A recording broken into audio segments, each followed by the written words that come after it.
everybody, kumusta po kayo lahat at sana po kayo lahat. And once again, welcome back sa ating YouTube channel and welcome sa ating video for today. And for today's video, samahan niyo ako mga pangga. Ayan, samahan niyo ako sa aking araw-araw na pamumuhay dito sa Saudi. Samahan niyo ako sa trabaho natin ngayon. Ipapakita ko lang sa inyo mga ilang trabaho ko dito. At ayun na, let's go! Heto nga kasi may bisita nga sila kagabi at syempre, di na namin kaya ang puya. Tinulugan na namin at yan na nga ngayon pa lang namin nililigpit. Maglinis muna tayo mga pangga.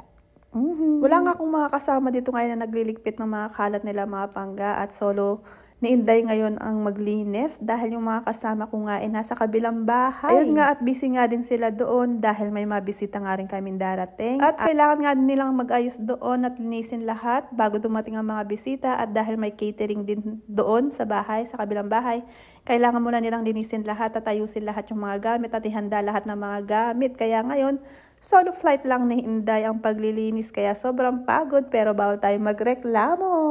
Yeah!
At nandito na nga ako sa kusina namin at konti na lang. Malapit na akong matapos dito. At hindi ko na nga napakita sa inyo mga pangga, yung mga iba pang ginawa dahil marami pa akong ginawa dito. Nakalimutan ko na mag-video dito at gumawa na ako ng breakfast nila. Naglinis na rin ako sa kwarto nila dito mga pangga.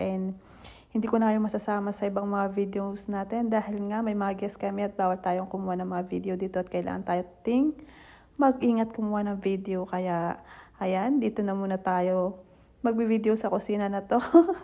Ayan. Kaya nakapag-take ako ng video ngayon mga pangga dahil tulog pa sila and kailangan natin magdahan-dahan sa paglilinis natin dahil baka mabulabog sila at mayari tayo.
Pahinga muna tayo habang wala pang mga amo.